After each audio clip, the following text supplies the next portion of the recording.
The village of St. Mary Mead had always been a quiet one, tucked away amidst rolling hills and cobbled lanes, with its rows of quaint cottages and neatly trimmed hedgerows. The locals prided themselves on the simplicity of their lives, where the greatest excitement was the annual flower show or the occasional visit from the vicar's distant cousin. But that was before the terrible event that shook them to their very core, a crime so baffling it seemed impossible to solve.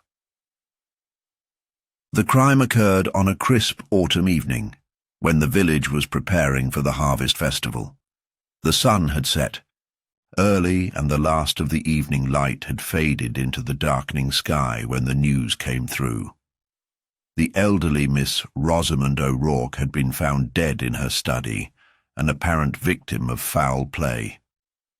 She had lived in the grand house at the edge of the village for over 30 years, her family's name long associated with the place, but few knew her well. She was a private woman, known only for her love of gardening and her weekly visits to the church. But now she was gone, and the village was shaken. The discovery was made by her housekeeper, Mrs. Blackwell, who had entered the study with the intention of bringing Miss O'Rourke her evening tea. The door, usually locked, had been ajar that day. Stepping inside, Mrs. Blackwell had found her employer slumped over the desk, a crimson stain spreading across the papers before her. At first she thought Miss O'Rourke had simply passed away in her chair, but upon closer inspection it was clear this was no natural death. A sharp wound, likely from a knife or some other small blade, had been inflicted just above the heart. But it wasn't the wound itself that left everyone perplexed. It was the strange clue left behind. Atop the desk, next to Miss O'Rourke's lifeless form, was a single, half-torn piece of paper. It appeared to be a map, or perhaps some sort of diagram, but it was drawn in a way that made no sense at all. The paper depicted what seemed to be the garden at the back of the house, a sprawling, meticulously tended space with winding paths, flower beds, and a large old oak tree at its center. But there was something strange about the drawing. The paths were drawn in jagged lines, the trees marked with odd symbols, and in the center of the map, beneath the oak, was a small circle with a single word written inside. Beneath. The word seemed to hold no meaning, at least not to the police officers who first arrived at the scene. It was as though it was meant to confuse or mislead. They had no idea what it could mean. Was it a clue, a cryptic message, or perhaps the ravings of a mad woman? But nothing about the crime made sense. There was no sign of a struggle, no forced entry into the house, no signs of robbery. The housekeeper insisted there had been no visitors, no family in recent days. And yet, the murder had been committed with a quiet efficiency that suggested the killer knew exactly what they were doing. The police were at a loss, and soon the case began to frustrate them. The map and the word seemed like nothing more than a distraction, an irrelevant piece of the puzzle. They examined the house thoroughly, but there was no sign of any further clues. No fingerprints, no footprints, no unusual evidence. Everything appeared ordinary, except for that strange, cryptic diagram. The case lingered unresolved for days, growing colder by the hour. The villagers, meanwhile, began to whisper. They spoke of the old legends surrounding Miss O'Rourke's family, of rumors about a hidden treasure buried somewhere on the estate. Some suggested that the murder was connected to these long-forgotten stories. Others speculated that it was a crime of passion, that someone close to Miss O'Rourke had finally snapped. But all the theories seemed flimsy, ungrounded in any real evidence. It wasn't until Miss Marple arrived in St. Mary Mead that the investigation finally took a turn. The local constable, having heard of her success in solving other seemingly impossible cases, had sent for her help. The elderly detective had never been one for fanfare or high drama. She preferred the quiet observation of human nature, her sharp mind drawing conclusions from the smallest of details. She had arrived at the village on a Tuesday morning, a gentle rain falling as she made her way toward Miss O'Rourke's house. When she stepped into the study, Miss Marple's keen eyes immediately fell on the map. She examined it closely, her fingers tracing the jagged lines of the garden paths, her brow furrowing in thought. There was something deliberate about the way it had been drawn, something that spoke to her in a language she could understand. "Ah, I see," she murmured softly, her voice barely above a whisper. The constable, who had been hovering near the doorway, stepped forward. "Do you know what it means, Miss Marple?" Miss Marple smiled faintly. "Not entirely yet, but I have a theory." She turned her attention back to the map and studied it more carefully. The clue, while puzzling, was not without purpose. The jagged lines were not random, nor were the odd symbols. They represented something far simpler than anyone had guessed. The paths on the map, drawn in sharp angles, mirrored the layout of the garden itself. The symbols around the trees, two lines crossing each other, one horizontal and one vertical, resembled the cross-section of a keyhole. The word beneath, she realized, was the true key. The killer had left this map as a trail, leading them straight to where the answer lay hidden. Without saying another word, Miss Marple turned toward the window. Outside, the garden stretched out, framed by the fog that had begun to roll in. She could almost feel the answers stirring beneath, the surface waiting to be uncovered. "Come along, Constable," she said. "I believe the secret is waiting for us just beneath the garden path." Miss Marple's gaze remained fixed on the garden outside, her sharp eyes taking in every detail. The constable, looking puzzled yet hopeful, followed her lead as she made her way toward the door. "Where are we going, Miss Marple?" he asked, his voice a mixture of confusion and curiosity. "To the garden," she replied, not glancing back. "The answer is there, hidden beneath." As they stepped into the cool evening air, the garden seemed more enigmatic than ever. The fog hung thick in the air, shrouding the rows of flowers and bushes in a ghostly veil.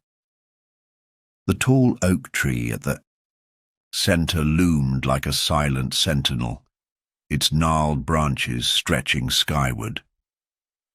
The map, now in Miss Marple's hands, seemed almost prophetic in its simplicity.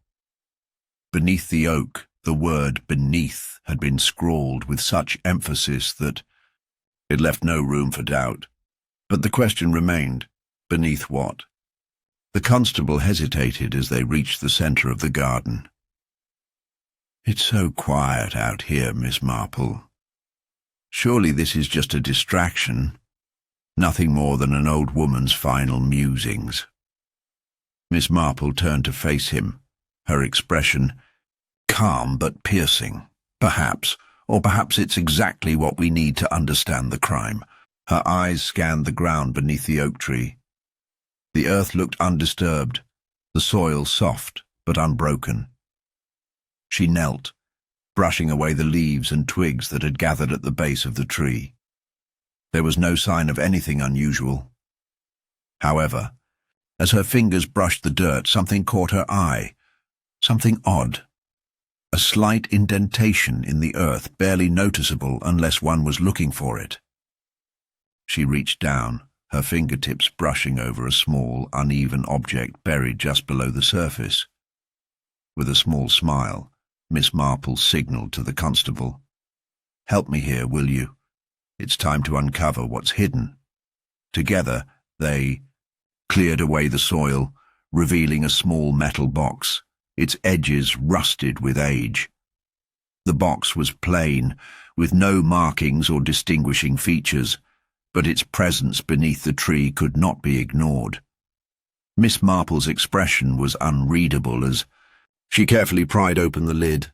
Inside, there was a folded sheet of paper, yellowed with time. It looked like it had been buried for years, perhaps longer. Miss Marple's fingers trembled slightly as she unfolded it. The paper was old, but the ink was still legible. It appeared to be another map, but this one was much more detailed. The paths were drawn with more precision, and a small X marked a spot near the edge of the garden, close to the stone wall that separated the property from the woods beyond. "This," Miss Marple murmured, her voice soft but filled with realization.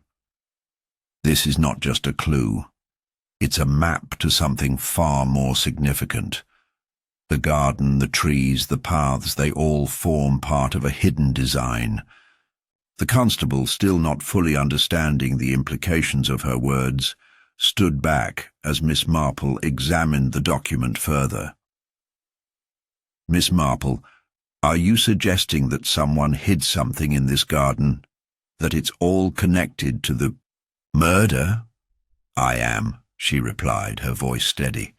"But there's more to it than that. Someone wanted us to find this. Someone placed this box here. But not just anyone. This was deliberate, and I suspect that Miss O'Rourke knew exactly what it was." Miss Marple rose to her feet, her eyes scanning the horizon, as if the answers lay hidden in the trees themselves. "The murder," she said quietly, "wasn't just about ending Miss O'Rourke's life. It was about hiding something that's been buried for years."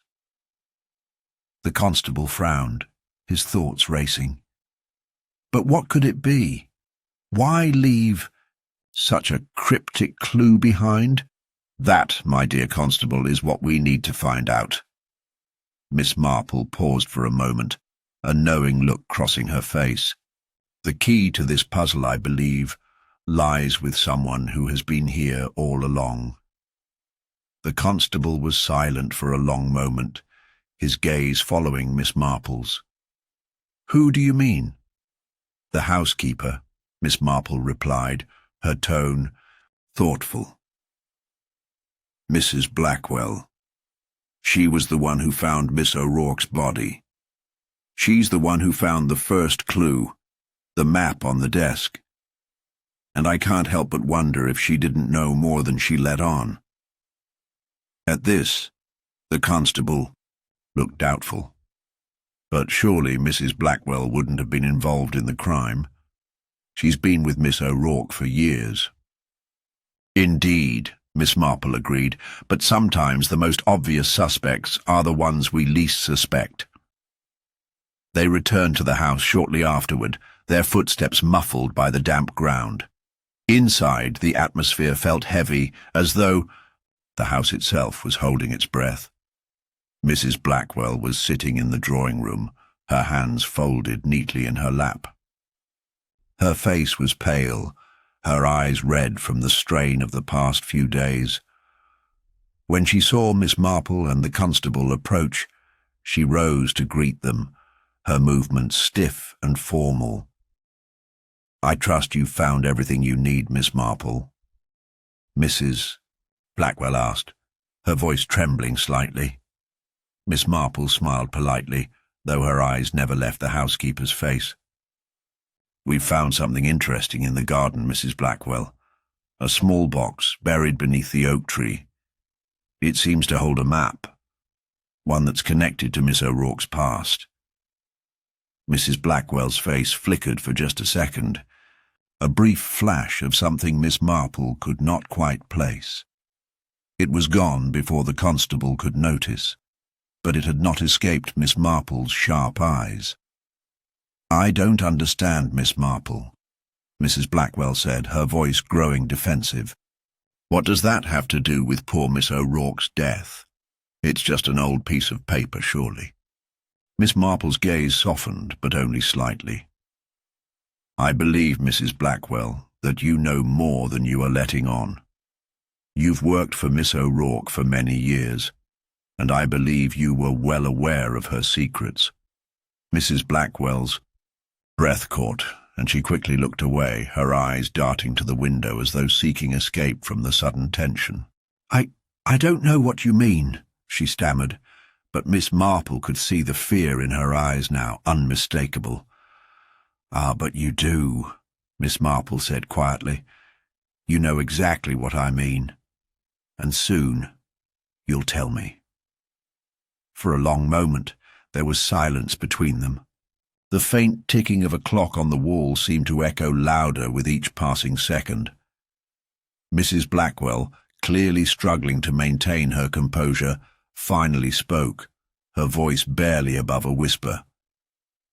"Perhaps it's time for the truth to come out," she said softly, her shoulders slumping in defeat. And in that moment Miss Marple knew they were on the verge of uncovering something far deeper than a simple murder. A truth that had been hidden for years.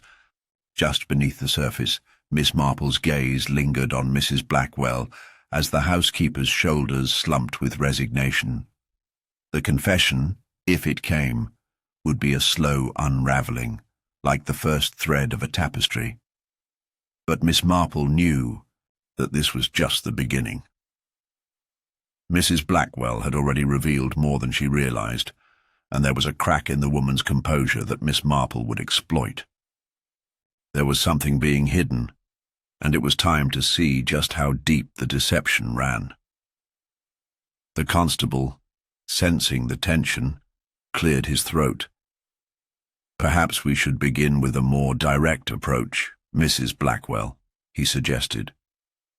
"We need to understand exactly what happened the night of Miss O'Rourke's death." Mrs. Blackwell nodded slowly, her eyes darting around the room as if searching for an escape.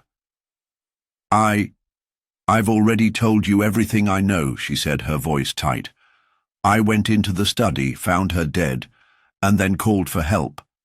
I didn't see anyone, and I haven't seen anyone since." Miss Marple studied her carefully. "You didn't see anyone, no. But you heard something, didn't you?"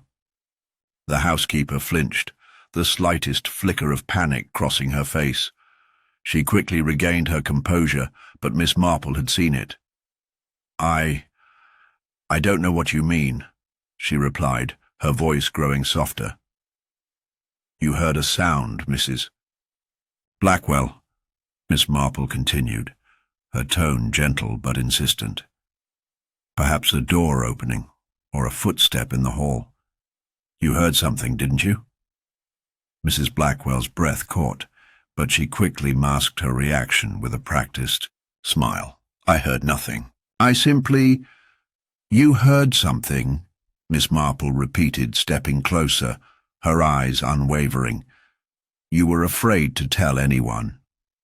But I believe you know more about that night than you've let on."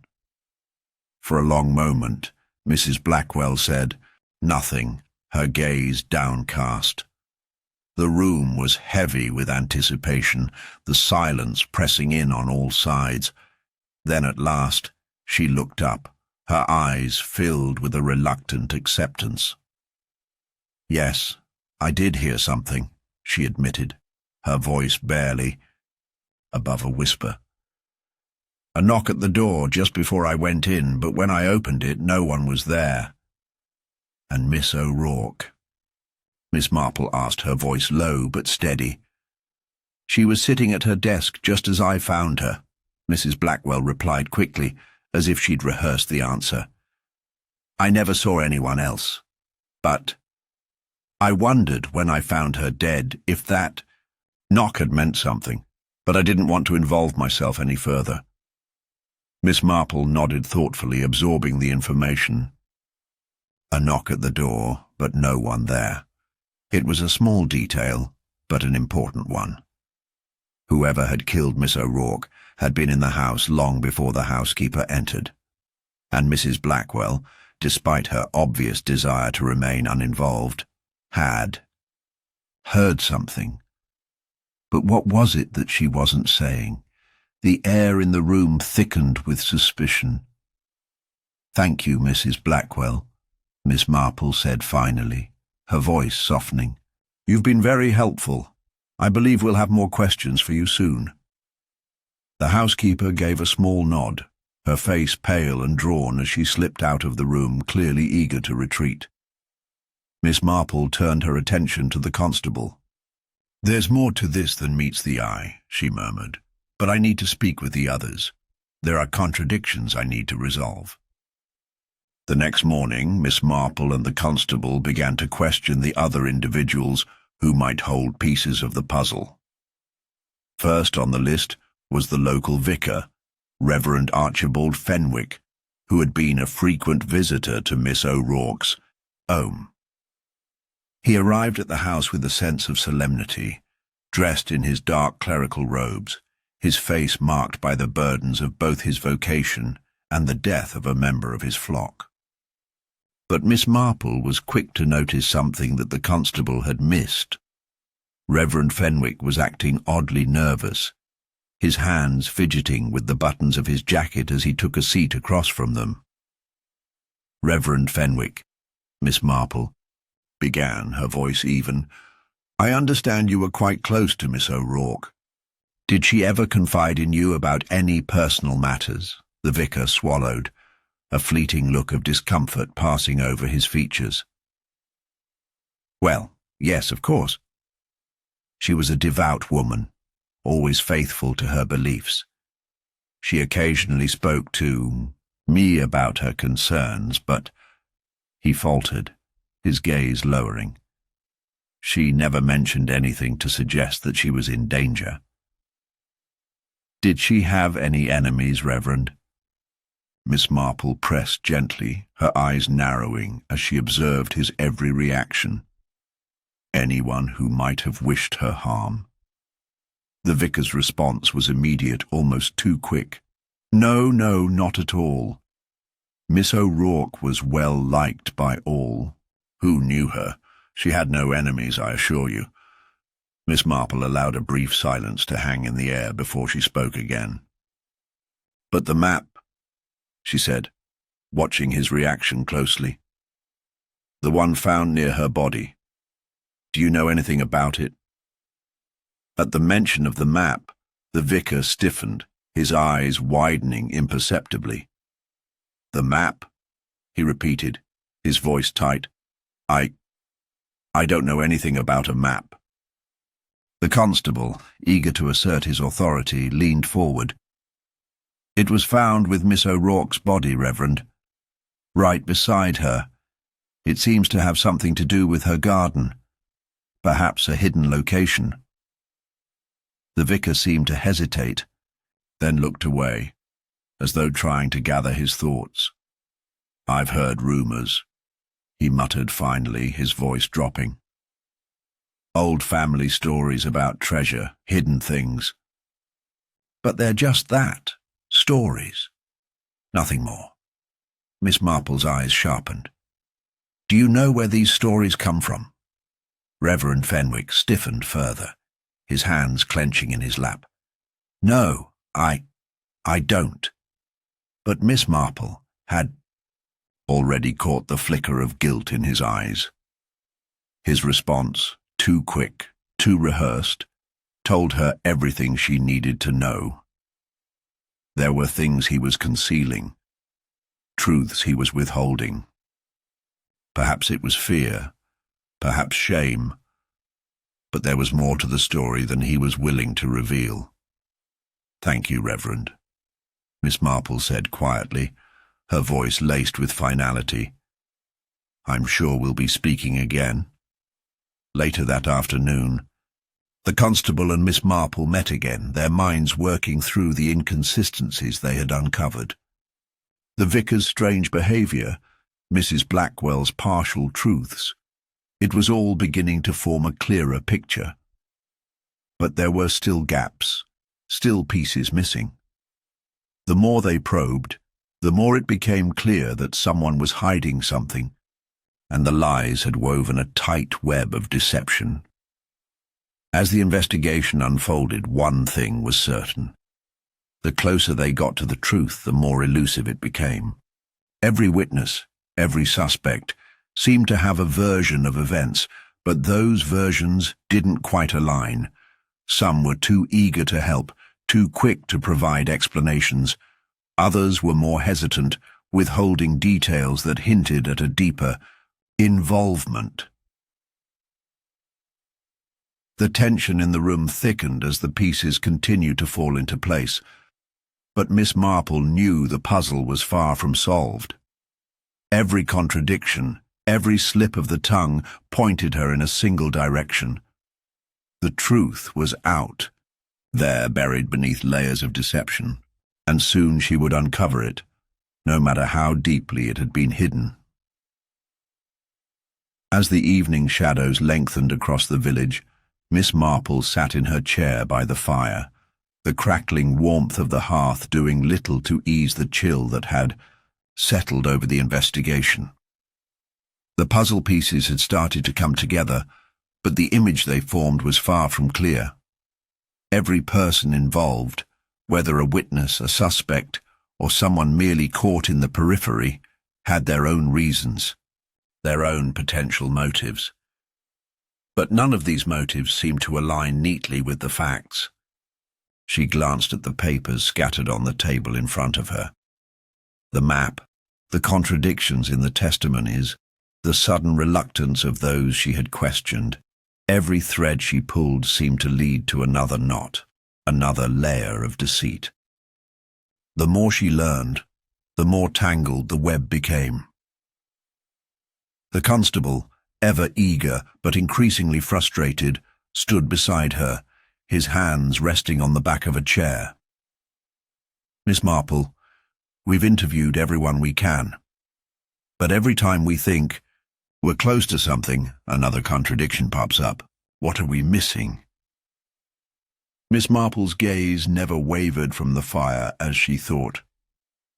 "We're not missing anything, Constable. We're simply looking in the wrong places, or at least looking too simply."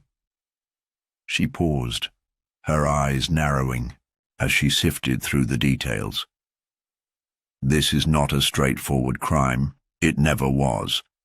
And I believe the answer lies in the connections we haven't fully explored." She picked up the map again, running her fingers over the faded lines. The X marked a location near the edge of the garden, a place Miss O'Rourke had obviously found of importance. But why? What did it signify? Miss Marple leaned back in her chair, letting the embers of the fire dance in front of her eyes. "The question, Constable, is not just who killed Miss O'Rourke. It's why someone would want her dead, and for that, we must look at who stood to gain from her death." The constable nodded, but his expression was one of doubt. "That's the issue, Miss Marple. No one seems to have much to gain. Miss O'Rourke wasn't wealthy, at least not in the sense that anyone would inherit a fortune. And the people around her, well, most of them are decent folk, aren't they?" "Decency," Miss Marple said, her voice soft but firm, "can sometimes be a veil for darker intentions. It's not always about money. Sometimes it's about power, or revenge, or a fear so deep that it clouds reason." She set the map down and turned to the constable. "Let's go through the possibilities carefully and see what we find. We'll start with the people closest to Miss O'Rourke, the ones who had the most access to her, both personally and professionally." The first name on their list was the Reverend Fenwick. The vicar had been a frequent visitor to Miss O'Rourke's house, and despite his nervous demeanour, there was something about him that Miss Marple couldn't quite place. He had seemed too eager to dismiss any suggestion of a hidden motive. "I don't trust him," she muttered, leaning forward. "The vicar has been in this town too long.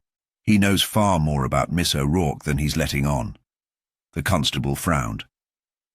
But what would he gain from her death? A connection to a treasure? You heard him. That's all just old gossip. Miss Marple shook her head. I don't believe him. He mentioned rumours about treasure and hidden things, and that is no coincidence. What if Miss O'Rourke had uncovered something he wanted to keep buried, but why would he kill her for that? The constable asked, still puzzled. Because people will go to great lengths to protect their secrets, Miss Marple said, especially when those secrets could destroy everything they've worked for. She stood, her mind turning over the possibilities. We'll return to him, but let's not forget Mrs. Blackwell. The housekeeper was the first to find the body, but she's been acting strangely. Too reluctant to speak of what she heard, too quick to dismiss anything that didn't fit her story. And there was that map, too, hidden beneath the oak tree. I think she knew what it meant, and I think she wanted it kept hidden. The constable scratched his chin. You think she killed Miss O'Rourke? I'm not sure, Miss Marple replied slowly, but I do think she had a motive to do so. Miss O'Rourke was a private woman, and if she had discovered something that Mrs. Blackwell wanted to keep buried, then we need to consider how far the housekeeper might have gone to prevent the truth from coming to light. Their next stop was Mrs. Blackwell herself. She was sitting in the same spot in the drawing room where Miss Marple had first confronted her. This time, however, her eyes were not filled with fear, but with something else. Defiance, perhaps, or the quiet resolve of someone who had accepted the consequences of her actions. She didn't rise when they entered. Miss Marple took a seat across from her, studying the woman's every movement. Mrs. Blackwell, we need to go over your story again. The night Miss O'Rourke died. What did you do after you heard that? Knock. The housekeeper's lips tightened into a thin line, and her eyes flicked away for just a moment before she spoke. I told you already. I went to her study, found her body, and called for help. But you didn't mention the knock at the door earlier, Miss Marple pressed. And you didn't mention the map. Why is that? Mrs. Blackwell's hand twitched as though she wanted to fold it in her lap, but she refrained. It wasn't important, she said quickly. The map, just an old piece of paper, nothing more. Miss Marple leaned forward, her voice soft but insistent. Do you know what it meant, Mrs. Blackwell? Do you know why it was hidden? There was a long pause. Mrs. Blackwell's gaze flicked to the window, then back to Miss Marple. Her voice was strained when she finally spoke. It's not what you think. I didn't want to hurt her. I didn't. The words hung in the air, heavy with unspoken guilt. Miss Marple waited, letting the silence press in, allowing Mrs. Blackwell to stew in her discomfort. Finally, the housekeeper spoke again, her voice barely audible. I didn't kill her, but I knew someone who would have. Her eyes met Miss Marple's, full of bitter understanding. You're looking at the wrong people. It wasn't me who did it. It was the Reverend. He had everything to lose. Miss Marple's heart raced with the revelation, but her expression remained calm. What do you mean, Mrs. Blackwell? Tell me everything. Mrs. Blackwell swallowed hard, her breath shaky. She found something, Miss O'Rourke, something he didn't want anyone to know. A secret about his past, something that would ruin him, and he knew she would tell someone. He couldn't risk that. Miss Marple's mind raced. The vicar had been hiding something, and now it seemed that Miss O'Rourke had discovered it. The tangled motives, greed, fear, and a desperate need to protect long-buried secrets were beginning to take shape. But the full picture wasn't clear yet. There were still pieces to this puzzle that needed to fall into place.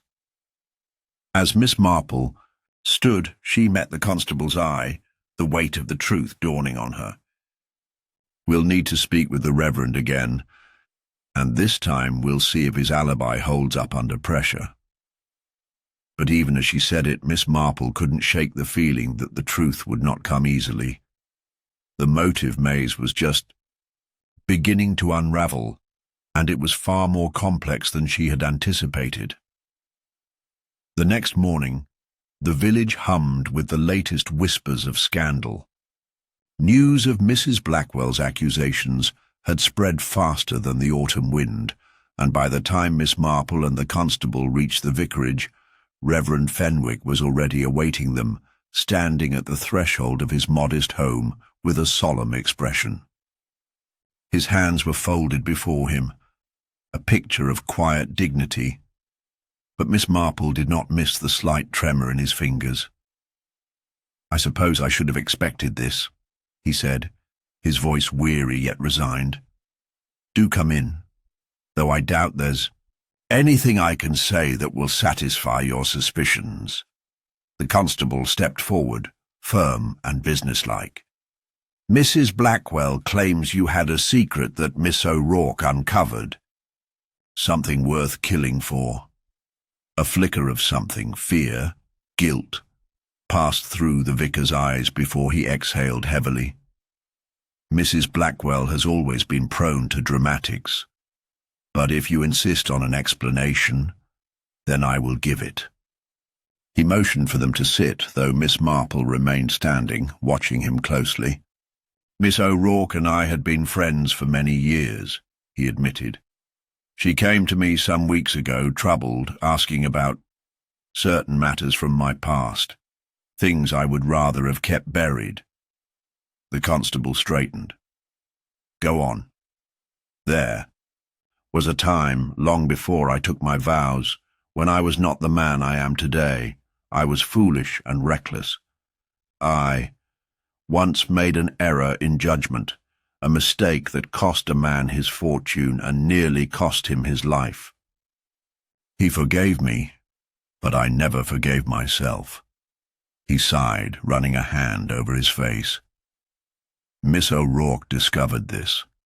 She told me she had proof that could damage my standing, not just in this village, but everywhere. She was convinced that the past should not be forgotten." Miss Marple finally spoke, her tone gentle but unwavering. "And was that proof the map she had hidden?" The vicar's eyes widened, then his gaze dropped. "Yes," he admitted. "That map led to a small lockbox, one I had buried years ago in the churchyard, containing letters and documents from that time. Miss O'Rourke had found reference to it in an old ledger. She retrieved it before I could, and she confronted me with it the night before she was killed." The constable's brows knitted together. "So you did have a motive." The vicar let out a bitter laugh.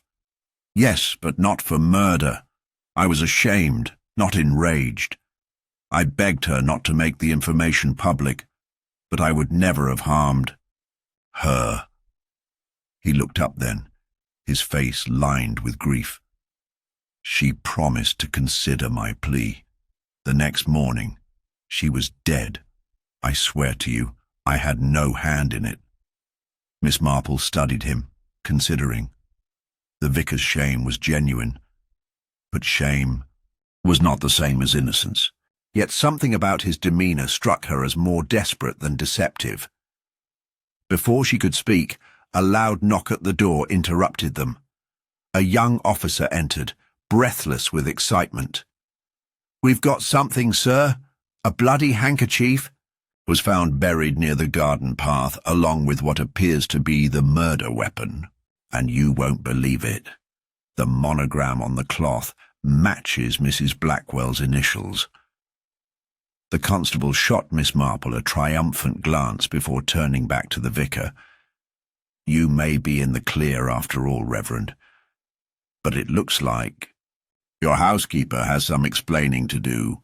Within the hour, Mrs. Blackwell was taken into custody. The constable was eager to declare the case closed. After all, the physical evidence, paired with her previous reluctance to speak, painted a damning picture. She had the motive to keep Miss O'Rourke silent, the opportunity to act on it, and now there was direct evidence tying her to the scene. The village, already on edge, settled into uneasy acceptance. A murderer had been caught. Justice, it seemed, had been swift. But Miss Marple felt none of the satisfaction that should have come with resolution. Instead, an unshakable unease settled within her. The case had wrapped up too neatly, too quickly. It was as though someone had wanted it to be over before the real truth could be found. Sitting in her cottage that evening, she turned over the facts again and again. The handkerchief, too obvious. The weapon, too conveniently placed. And Mrs. Blackwell's final words before being taken away haunted her. "I told you I didn't kill her, but I know someone who would." Miss Marple had assumed she meant the vicar. But what if she had meant someone else entirely? What if, in her own way, she had been trying to protect them? The real killer was still out there, and they were waiting for the right moment to strike again. Miss Marple sat quietly in her cottage, staring into the flames that flickered in her hearth. The village had settled into an uneasy calm, but she knew it would not last. Mrs. Blackwell's arrest had given the illusion of closure, but the truth remained elusive. Something was still wrong, something just beyond her grasp. The evidence against the housekeeper had been too conveniently placed, as though someone had carefully arranged it to ensure the investigation reached a swift and tidy conclusion. And then there were her parting words. "I know someone who would." If Mrs. Blackwell wasn't the murderer, who was she trying to shield? She reached for her teacup, taking a slow sip as she turned over the details in her mind. The garden path, the buried handkerchief, the map, each clue had led them deeper into the past, and that, she realized, was where the real answer lay. This crime wasn't just about Miss O'Rourke's discovery of the vicar's past sins. There was something older, something long buried, just like that map. Her gaze drifted toward the bookshelf, where a stack of parish records and local histories rested. The church had long been the heart of the village, and its archives held the stories of generations. If there was a hidden connection, it would be there. Rising with newfound determination, she took her shawl and stepped into the chilly evening air, heading toward the vicarage.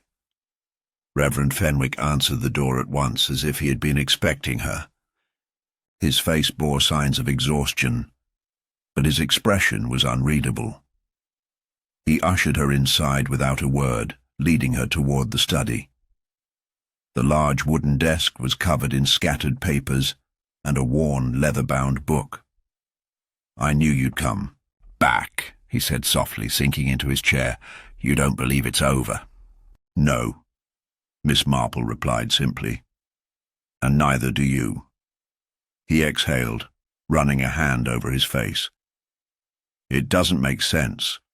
Mrs. Blackwell may have had her reasons for hiding the truth, but I cannot imagine her committing murder." "Miss," Marple nodded, her eyes scanning the book on his desk. It was a ledger, one far older than she expected. The pages were yellowed, the ink faded. "What is this?" "The church's burial records," the vicar murmured. "Something about this case has been troubling me, Miss Marple. The garden path where the map was buried, it wasn't just a random spot. It was once part of the old graveyard." A chill ran through her. "Whose grave?"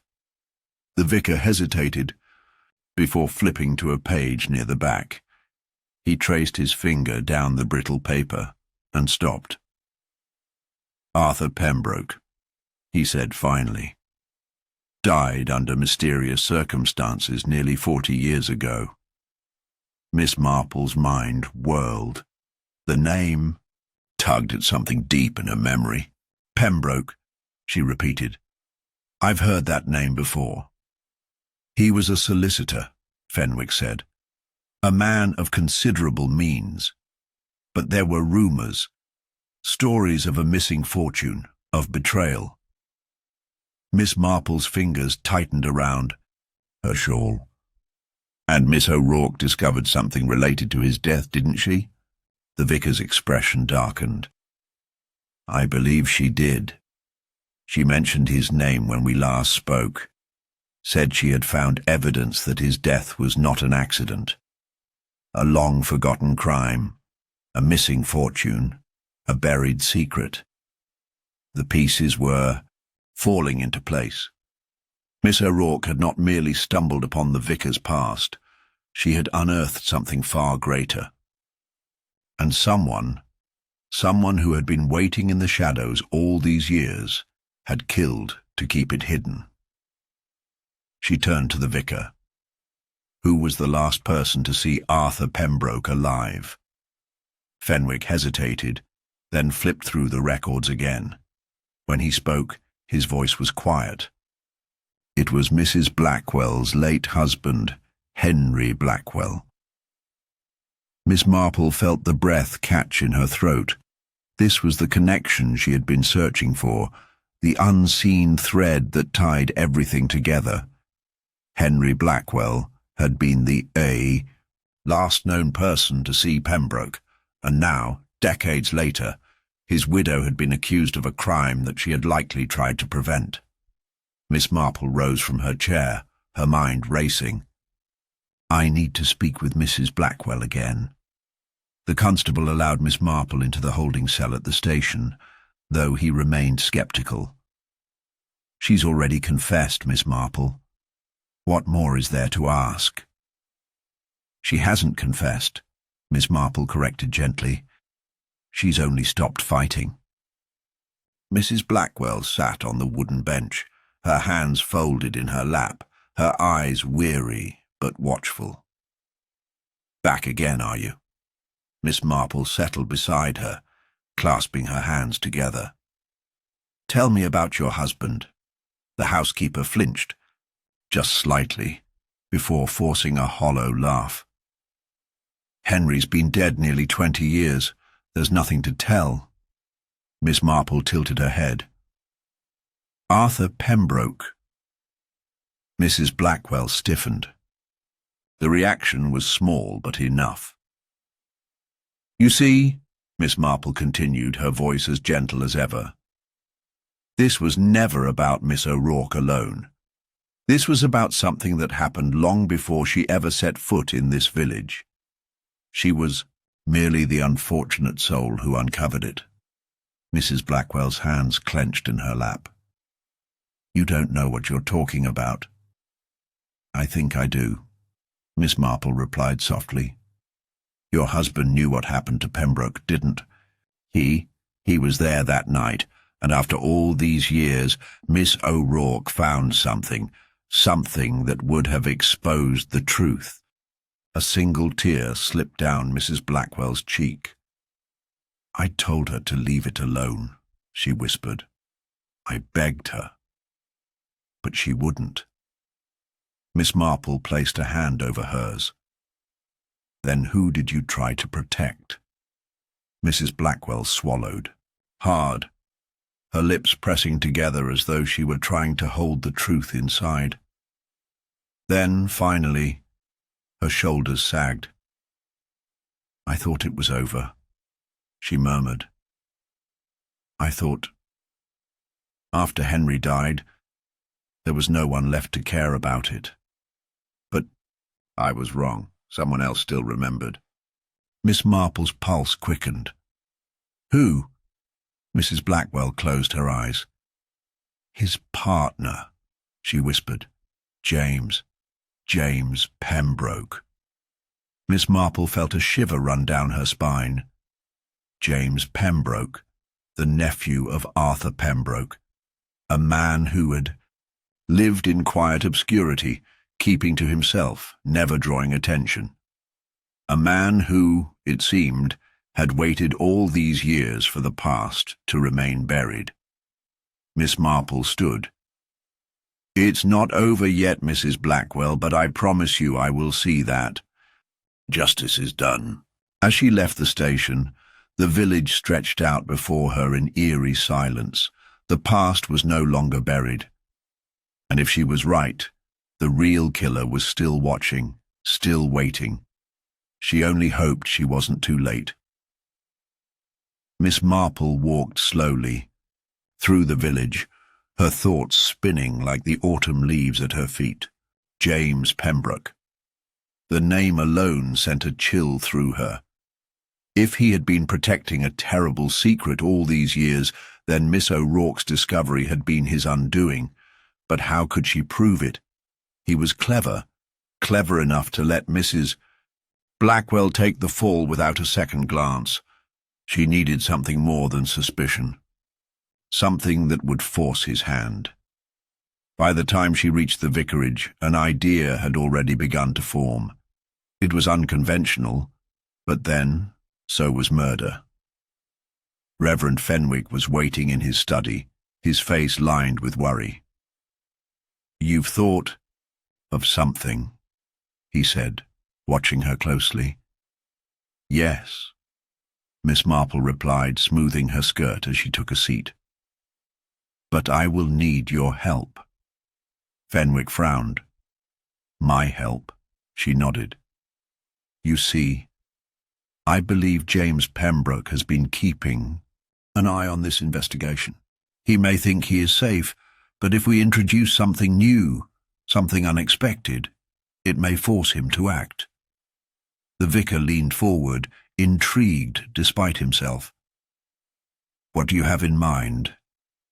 "A funeral," Miss Marple said simply. "A burial, in fact." Fenwick blinked. "I beg your pardon?" Miss Marple smiled, though her eyes remained sharp. "We will announce that a long-lost grave has been discovered, one that belonged to Arthur Pembroke.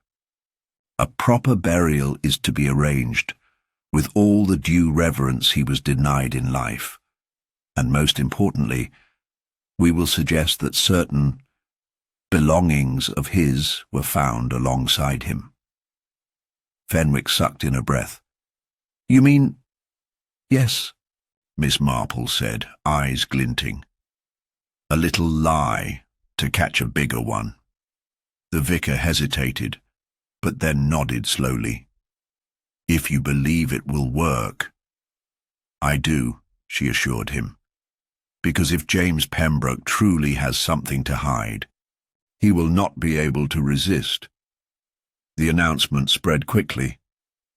By the following afternoon, the village was abuzz with news of the discovery. Miss Marple listened quietly as whispers passed between shopkeepers and housewives, each retelling of the story growing more elaborate than the last. Some said Miss O'Rourke had found Pembroke's skeletal remains and was silenced before she could reveal them.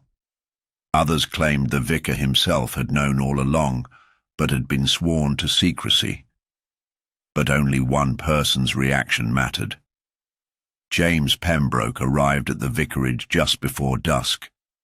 Miss Marple watched from the parlour window as he walked up the path, his posture stiff, his face carefully composed. But she saw it, the tension in his jaw, the way his hands clenched at his sides. Fenwick opened the door, feigning mild surprise. "Mr. Pembroke," he greeted. "What a pleasant surprise." Pembroke did not waste time on pleasantries. "I heard about the grave," he said, his voice measured. "Is it true?" Miss Marple stepped forward, smiling kindly. "Oh, yes. Quite a remarkable find, really.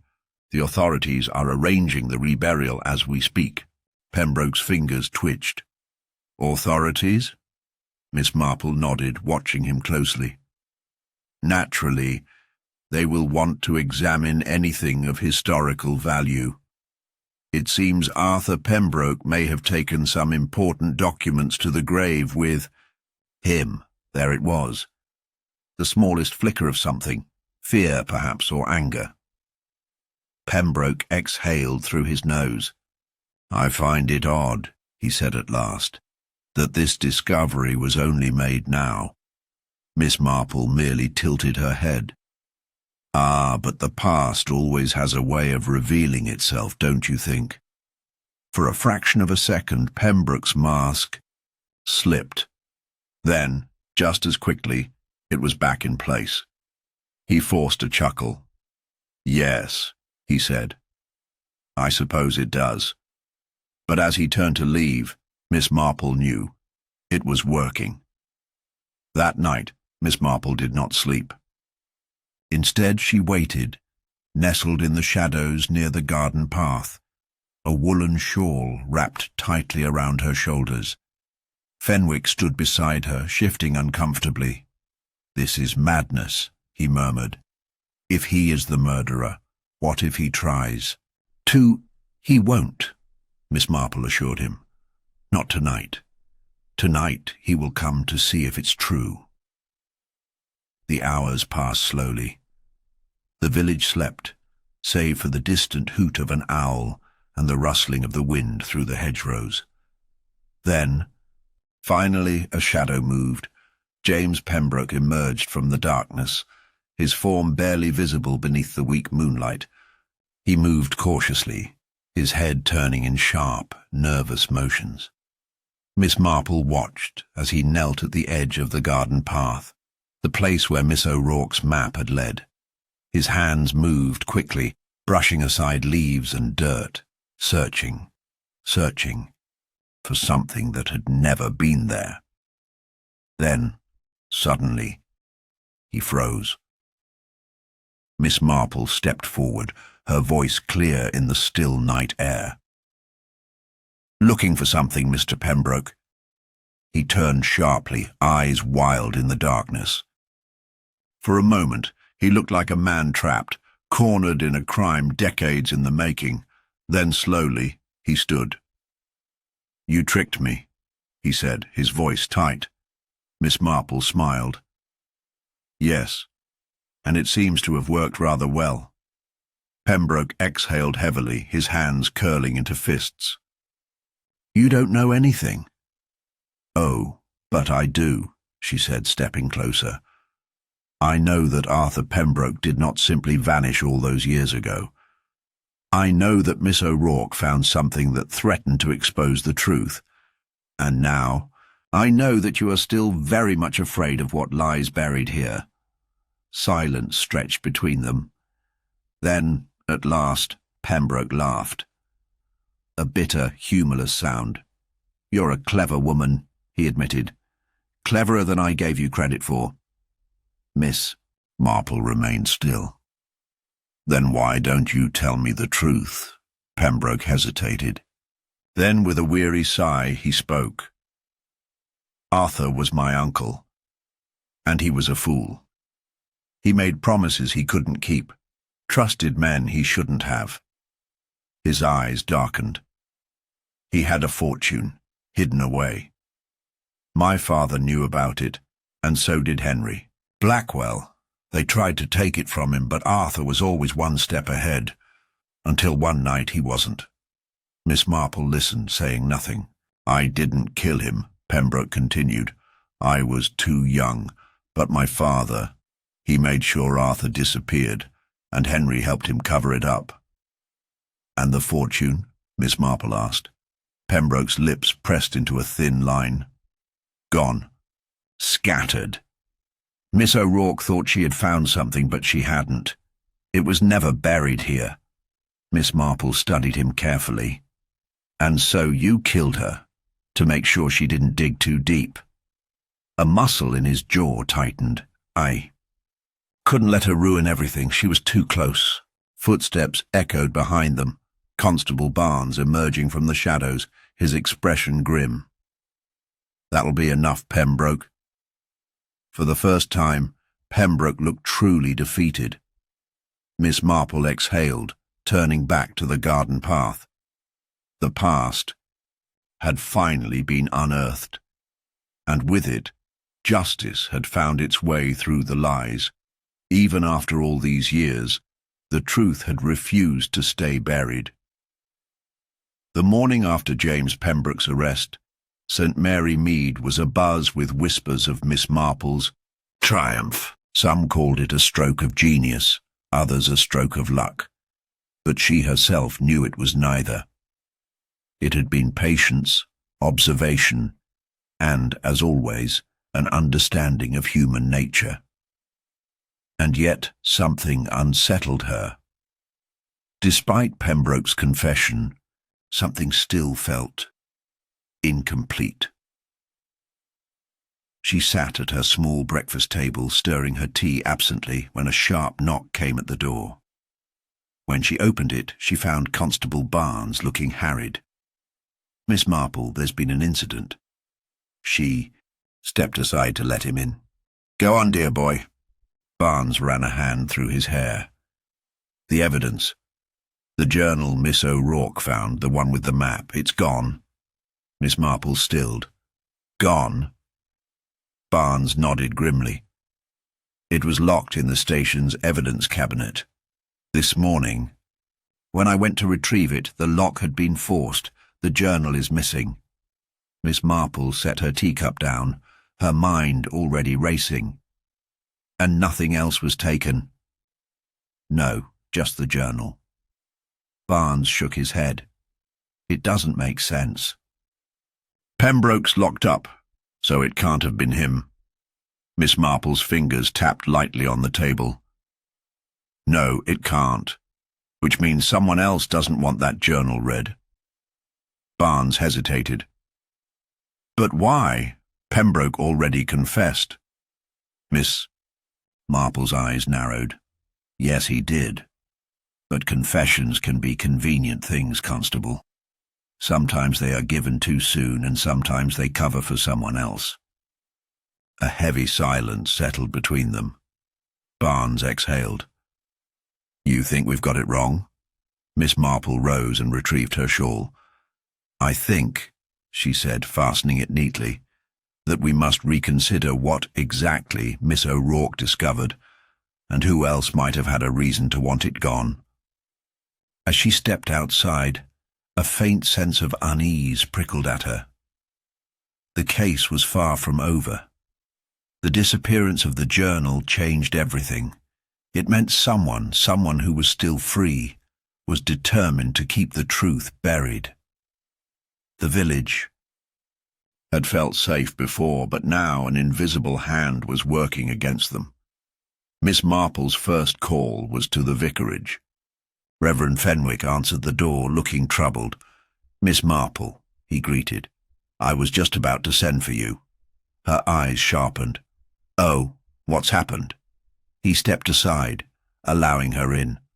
On his desk sat a pile of papers, scattered, as though they had been rifled through. "I found my study like this morning," he said. "At first, I thought it was just disarray, but then I noticed—" He trailed off, lifting a small, folded envelope. "This was tucked under my blotter. I don't remember putting it there." Miss Marple accepted the envelope and carefully opened it. Inside was a single sheet of paper, hastily scrawled. "The past is not where you think it is. Dig deeper. The truth is waiting." Her grip on the note tightened. "Who knew about the journal, Reverend?" Fenwick frowned. "Quite a few, I imagine. Word travels fast in St. Mary Mead. But if you mean who knew it was at the station, well, only the authorities." Miss Marple's lips pressed together. That meant either an officer had betrayed them, or someone else had been listening. "Did Miss O'Rourke ever mention anyone who made her uneasy?" she asked. Fenwick hesitated. "She did once. But I dismissed it. She said she believed someone was watching her cottage at night." Miss Marple's heart quickened. Did she say who? No. Fenwick shook his head. But I remember she was particularly nervous the day before she died. She mentioned seeing someone at the garden's edge. Miss Marple's mind whirred. A shadow at the garden's edge. A stolen journal. Pembroke in custody. Yet the truth, still slipping through their fingers. It wasn't over. Miss Marple returned home to find a single letter slipped under her door. It was unsigned. You're too close. Let it be. She read it twice, her expression unreadable. Then, with careful precision, she folded the letter, set it on the table, and picked up her coat. She was close. And now, she knew one thing for certain. Whoever had taken that journal was afraid, and fear in the end always revealed the truth. Miss Marple sat in her parlour, the anonymous letter resting on the table before her. Outside, the afternoon light had begun to fade, casting long shadows across the neatly arranged lace doilies and bookshelves. Someone was warning her away, someone who was afraid of what she might uncover. And fear, as she well knew, was often the last refuge of the guilty. The faint chime of the village clock struck 6, and she rose to put the kettle on. The moment she did, a sharp rap sounded at her door, her lips pressed into a thin line. A visitor at this hour could mean only one thing: more trouble. When she opened the door, she found Dr. Haydock standing there, his face grave. "Miss Marple," he said without preamble, "you'd best come with me. There's been another incident." Ita took her coat without question and followed him into the village. As they reached the edge of the green, Miss Marple saw a small crowd gathered outside the Rose and Crown pub. Whispers passed from one villager to another, their faces pale and anxious. At the centre of it all, Constable Barnes stood, speaking in hushed tones to Inspector Craddock. "What happened?" Miss Marple asked as she approached. Craddock turned. To her, his expression dark. "Someone tried to kill Miss O'Rourke's sister." Miss Marple's eyes widened. "Miss O'Rourke's sister?" "Mary O'Rourke," Craddock confirmed. "She arrived yesterday, hoping to collect her late sister's things. We found her unconscious in her room at the inn. Someone had left the gas lamp burning, deliberately turned up too high. If the innkeeper hadn't checked on her, she would have died of asphyxiation." Miss Marple's hands tightened around the handle of her bag. First, the stolen journal. Now, an attempt on Mary O'Rourke's life. This was no coincidence. "Has she regained consciousness?" she asked. Dr. Haydock shook his head. "Not yet, but she's breathing steadily. I believe she'll recover." Miss Marple's gaze swept the gathered crowd. Somewhere among them was someone who had just attempted murder, someone who had acted in desperation. "Where was she staying?" she asked. "The last room on the top floor," Barnes supplied. "Only a few people knew she was there," Miss Marple nodded. "And the gas lamp. Was there any sign of forced entry?" Craddock's jaw tightened. "No. The door was locked from the inside. Either she let someone in or the culprit had access to a key." Miss Marple's sharp blue eyes flickered. "Or the door was locked afterward, to make it seem that way." Barnes inhaled sharply. "You mean someone wanted to stage it as an accident?" "Of course," she said. "They didn't want suspicion. They wanted silence." A heavy silence followed. Craddock exhaled. "We need to find out who had a reason to want Mary O'Rourke dead." Miss Marple clasped her hands. "And we must consider, was she attacked for what she knew?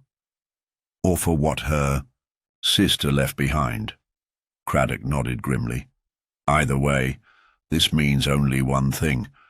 We've been looking at this case all wrong. Miss Marple sighed, glancing up toward the darkened inn windows, or, she thought, not all wrong, but just slightly, dangerously off track. Miss Marple stood at the foot of the inn's narrow staircase, listening to the murmurs of the constables. As they searched Mary O'Rourke's room for any sign of forced entry, any clue that might reveal who had tried to silence her. The scent of oil from the gas lamp still lingered in the air, an acrid reminder of how close they had come to another tragedy.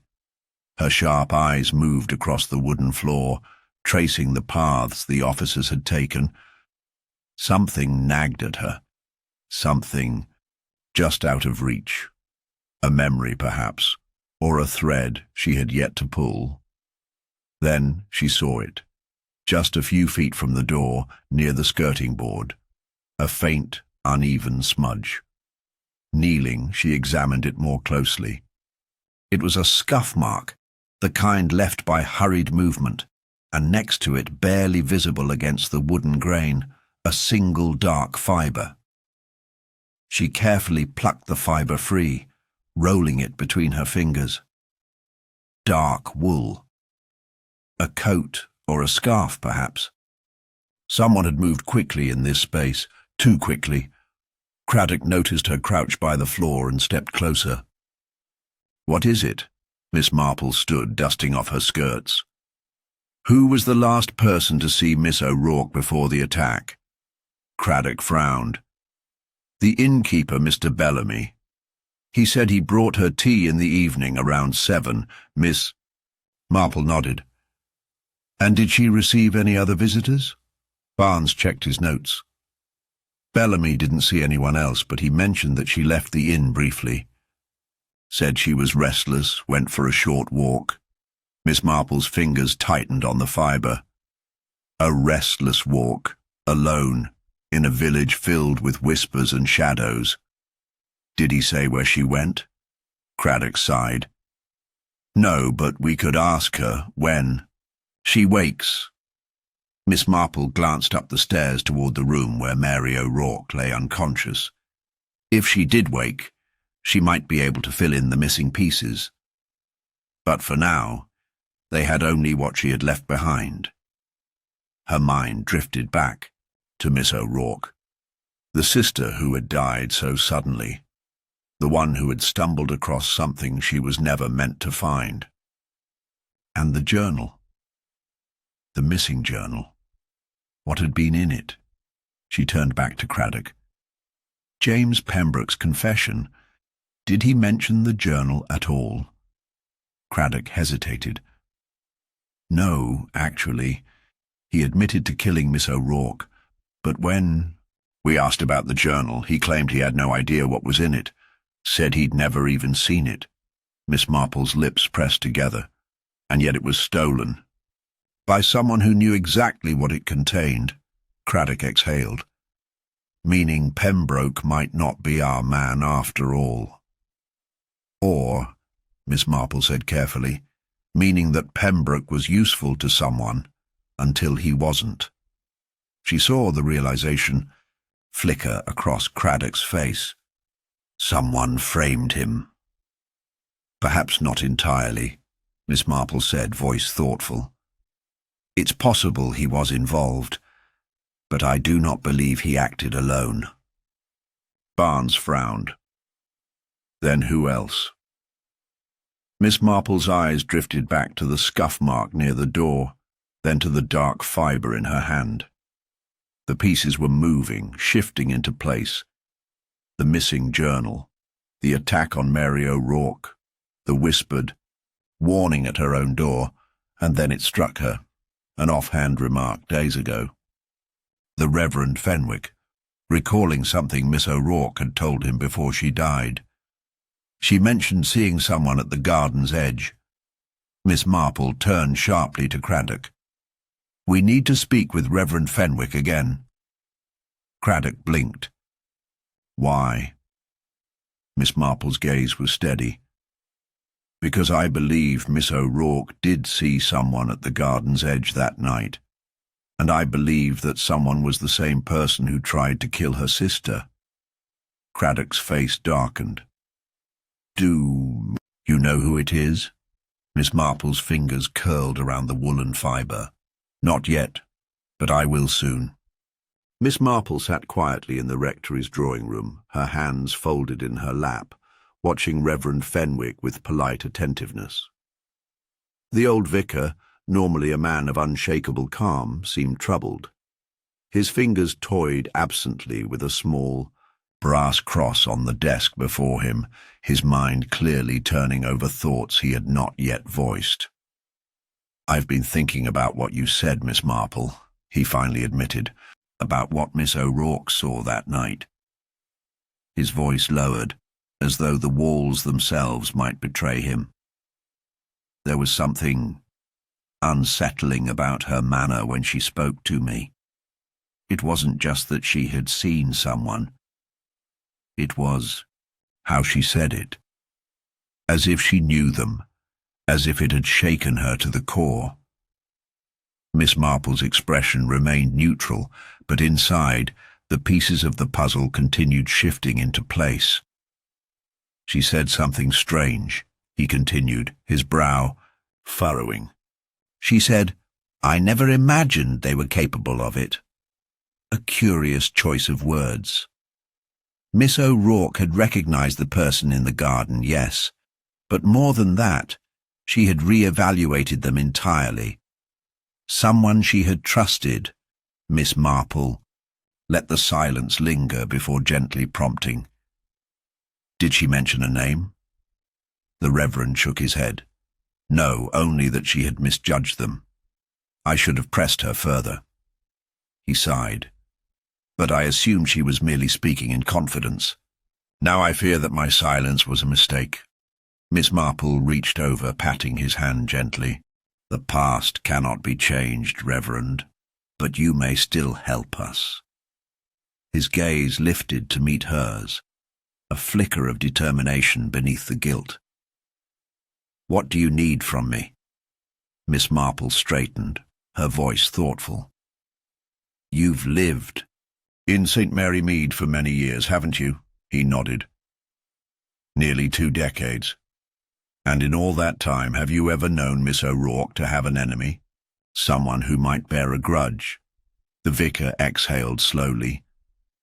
"No, she was well liked, even respected." He hesitated. "But there was something." Miss Marple's eyes sharpened. "Yes?" Reverend Fenwick stood and moved to a bookshelf. He ran his fingers along the spines before carefully withdrawing a slim volume. He opened it, flipping through the pages with slow deliberation. Then he handed it to Miss Marple. It was a parish registry, well worn with age. Her eyes scanned the page, and then she saw it. A name, one that had not been mentioned in the investigation thus far. Edwin Lichfield. Miss Marple's lips pursed. The name struck a distant chord. "This is a marriage entry," she noted. "A local ceremony?" Fenwick nodded.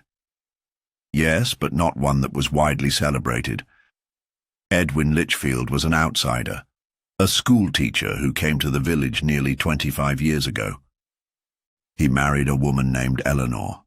Miss Marple's breath hitched. Eleanor Lichfield, Mary O'Rourke's mother. She looked up at Fenwick sharply. "Why was the marriage controversial?" The vicar hesitated. "There were rumors," he cleared his throat, "that Edwin Lichfield was a violent man, that Eleanor suffered under his temper." Miss Marple absorbed this in silence. "And what became of him?" Fenwick's expression darkened. "He died. Some say it was an accident, a fall down the stairs. Others believed Eleanor pushed him." He shook his head. "Nothing was ever proven, and in time, people let the story fade." Eleanor left St. Mary Mead shortly after, taking her daughter with her.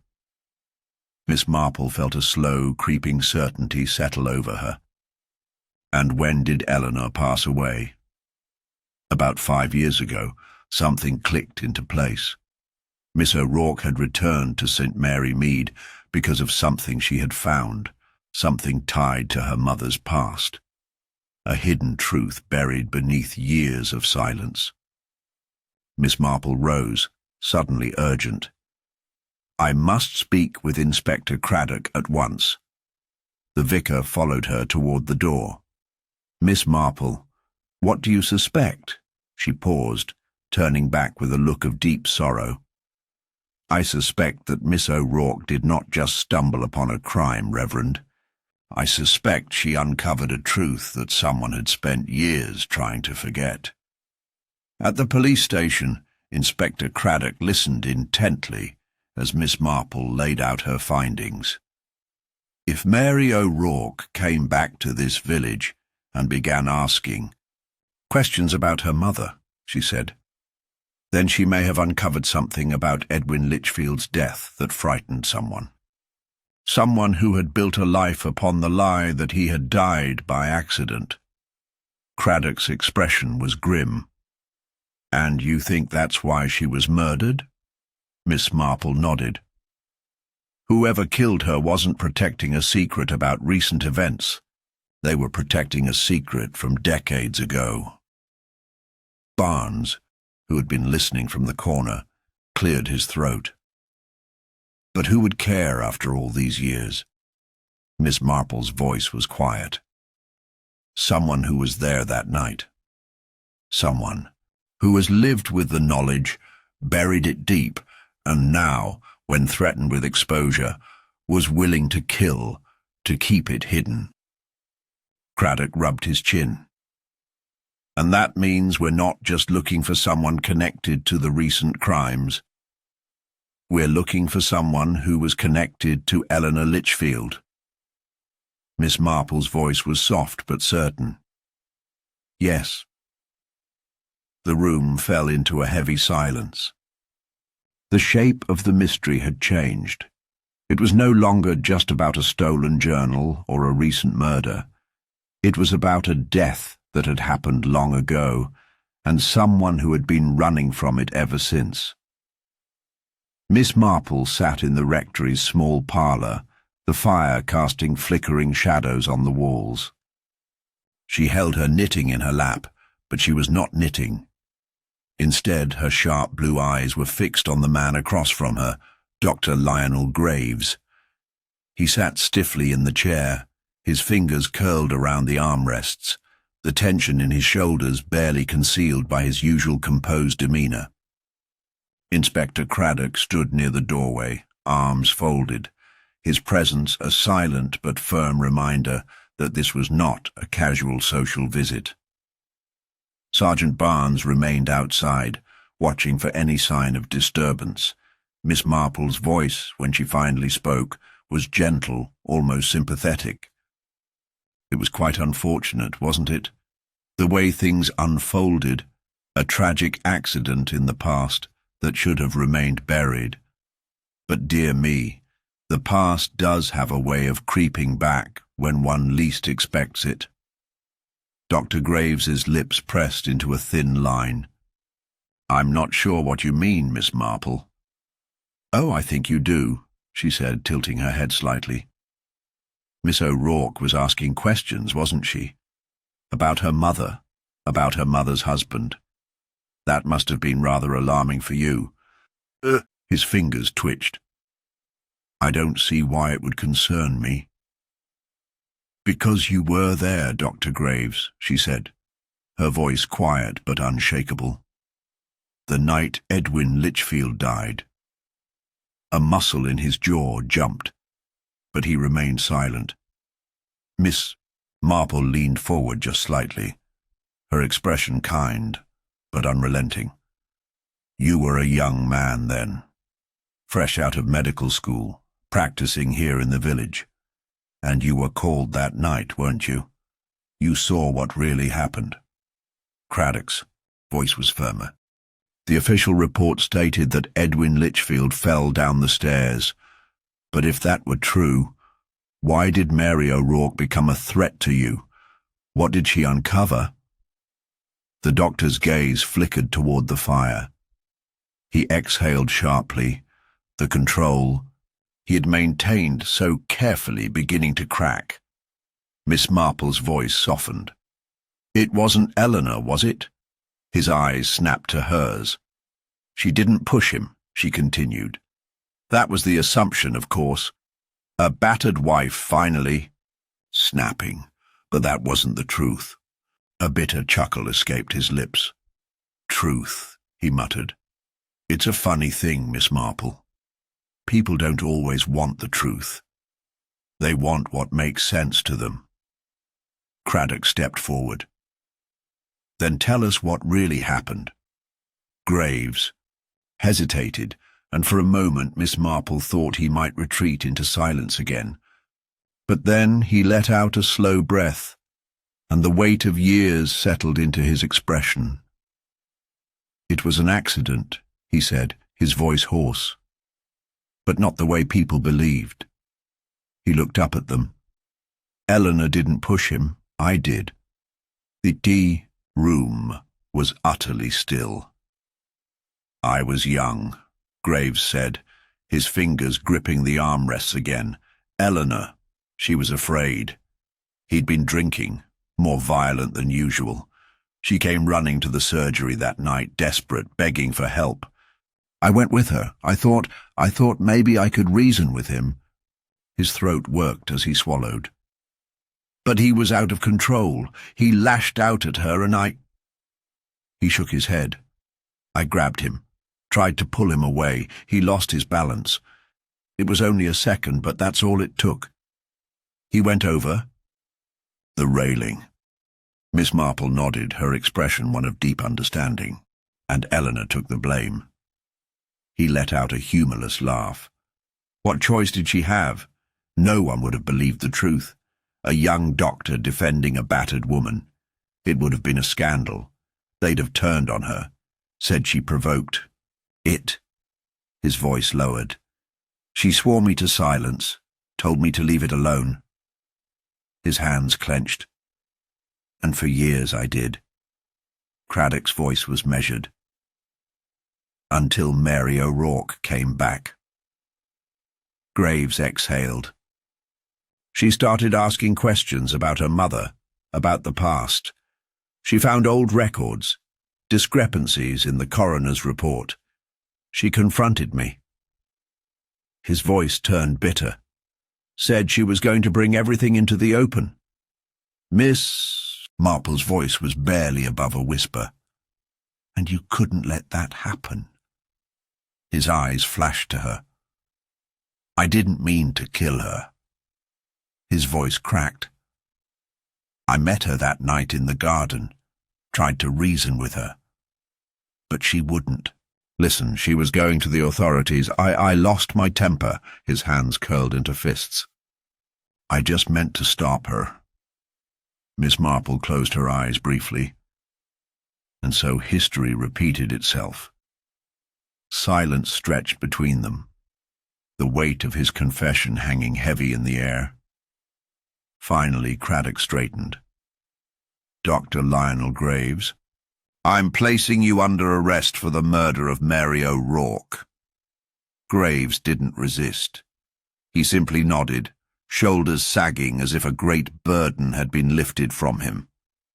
As Barnes stepped in to escort him away, Miss Marple remained seated. Her hands once again resting in her lap, she let out a quiet sigh. "The past always catches up, Inspector," she murmured, "no matter how deeply one tries to bury it." Craddock nodded, and in this case quite literally. He turned to her, his expression softer. "You were right, Miss Marple, as always." She smiled faintly.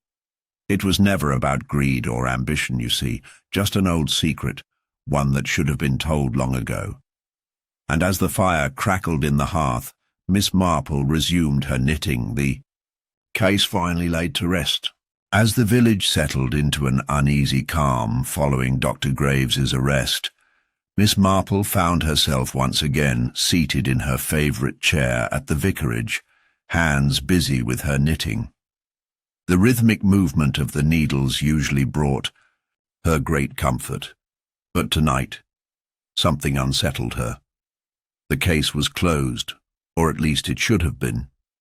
The confession had been clear, the motive established, and yet something did not sit right. She replayed every moment in her mind, every word spoken, every detail observed. Graves had killed Mary O'Rourke, of that she had no doubt. But what if he had only been part of a larger truth?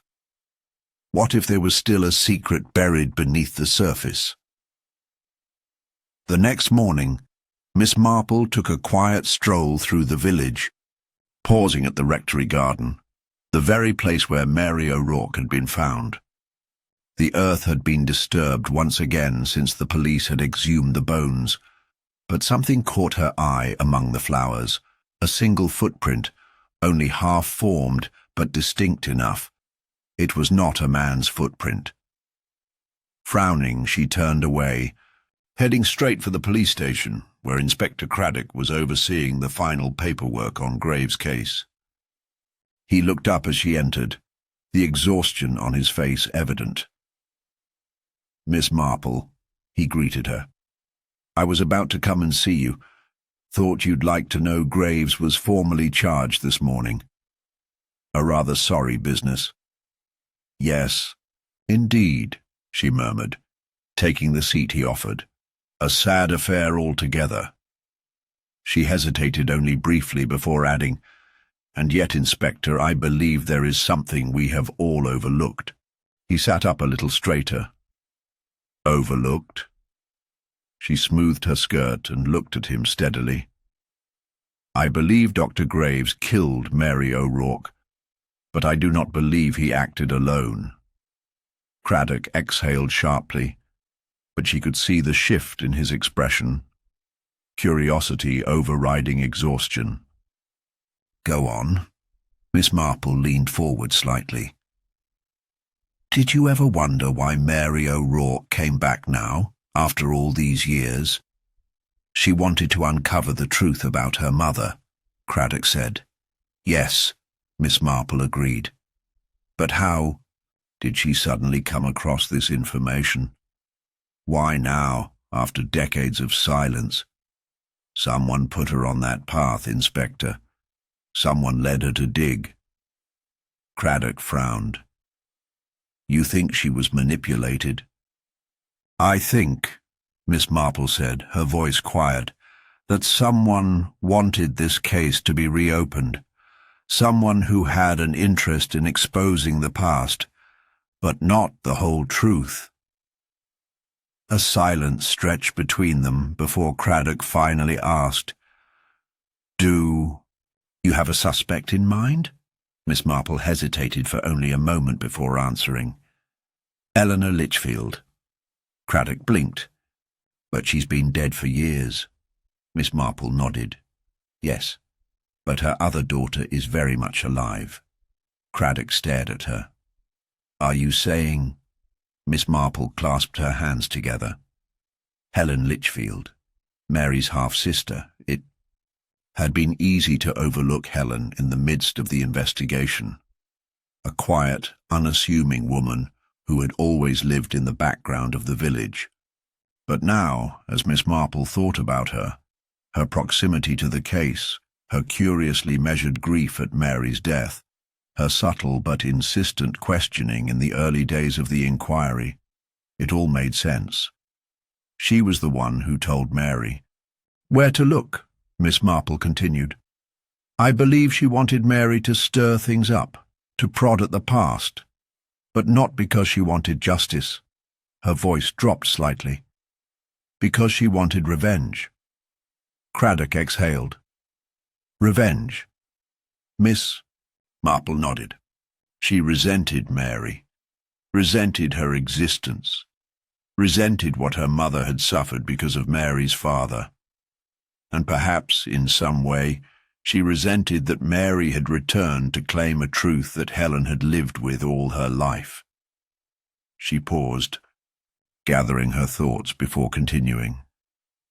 And then, when Mary got too close, when she started uncovering things Helen never intended, she became a liability. Craddock rubbed his temple. You think Helen killed Mary? I think, Miss Marple said, her voice steady, that Dr. Graves may have struck the fatal blow, but Helen made sure the truth would never come to light. Craddock sat back heavily in his chair, staring at the ceiling for a long moment. Then, with a sigh, he reached for his coat. Come on, Miss Marple. Let's go pay Miss Litchfield a visit. It did not take long to find Helen. She was at home, in her modest cottage on the edge of the village, tending to her late mother's garden. As they approached, she looked up, her face calm but her eyes wary. Inspector, she greeted them. Miss Marple, what brings you here? Craddock wasted no time. Helen Litchfield, we need to speak with you about Mary O'Rourke's murder. Helen's fingers tensed around the gardening shears in her hand. I don't know what more I can tell you. Miss Marple studied her carefully. Helen, she said gently, you told Mary where to look, didn't you? You led her to the old case files, gave her the names, pointed her in the direction of Dr. Graves. Helen was very still. You wanted her to find out, Miss Marple continued, but you didn't expect her to go so far, and when she did, when she uncovered more than you intended, you made sure she wouldn't say another word. Helen's grip on the shears tightened. You're wrong, she whispered. Am I? Miss Marple tilted her head. I found a footprint in the garden, Helen. A woman's footprint near where Mary was killed. Craddock stepped forward. Helen Litchfield, did you play a role in Mary O'Rourke's murder? Helen let out a slow breath. Then, with a tired, almost relieved smile, she dropped the shears to the ground. She didn't belong here, she murmured. She never did. Craddock nodded to his sergeant, who stepped forward to take Helen into custody. As Helen was led away, Miss Marple watched her go with a quiet sigh. Craddock turned to her. You never miss a thing, do you? Miss Marple smiled faintly. Oh, Inspector, she said, one must always pay attention to the little things. They tell you everything. And with that, she turned and walked away, leaving the garden and its secrets behind. As Helen Litchfield was led away, the village of St. Mary Mead seemed to exhale. A sense of finality hung in the air, yet Miss Marple remained by the garden gate, her keen eyes following the departing figures. Inspector Craddock, noticing her hesitation, paused beside her. You don't look satisfied, he said quietly. Miss Marple pursed her lips. Oh, justice has been done, Inspector. At least, in a way. Craddock frowned. But? She glanced toward the house where Helen had lived, a house filled with a lifetime of resentment, of memories warped by bitterness. Helen Litchfield played her part in this tragedy, she admitted. But the true villain of this piece has been dead for years. Craddock followed her gaze, understanding dawning in his expression. Eleanor Litchfield. Miss Marple nodded. A mother's influence is a powerful thing. Eleanor kept the truth from Helen for years, shaping her into what she became. Angry, possessive, desperate for control. And yet, when Mary returned, she was no longer under Eleanor's thumb. She was determined to uncover the truth for herself. Helen couldn't allow that. She turned to Craddock, her expression thoughtful. I dare say Helen believed in some twisted way that she was defending her mother's memory, but in doing so she became the very thing she despised. A killer. Craddock sighed. And now she'll spend the rest of her life paying for it.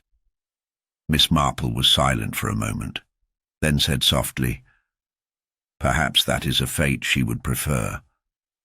After all, what is Helen without her mother's shadow?" The words lingered between them before Craddock cleared his throat. "Well, at least it's over. A long road to justice, but we got there in the end." Miss Marple gave him a small smile. "Yes, Inspector, in the end we did."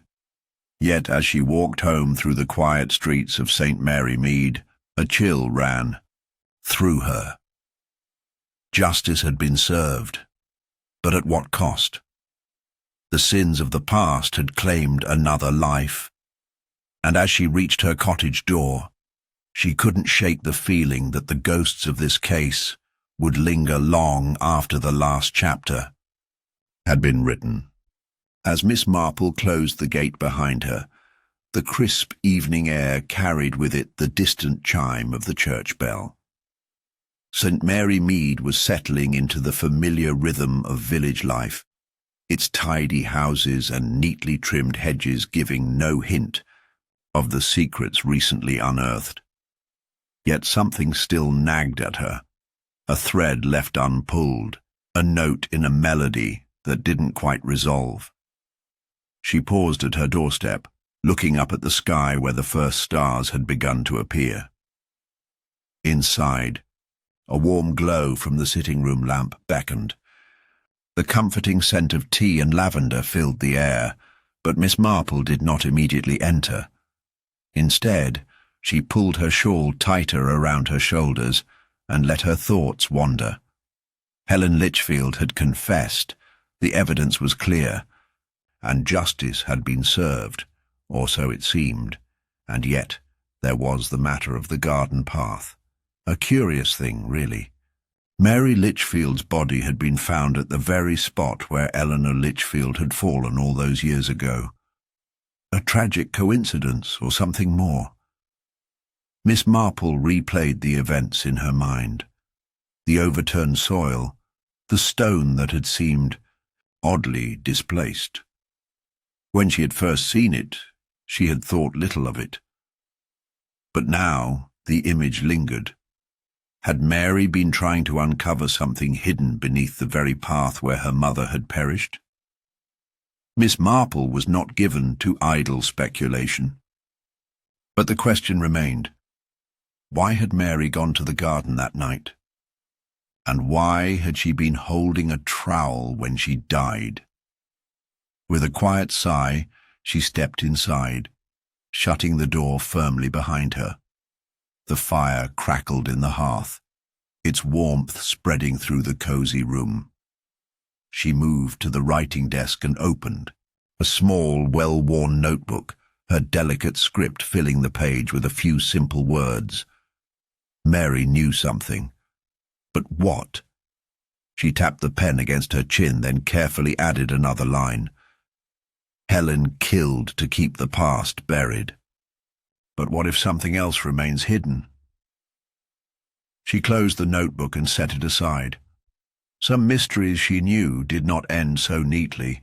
Some had a way of resurfacing just when one least expected.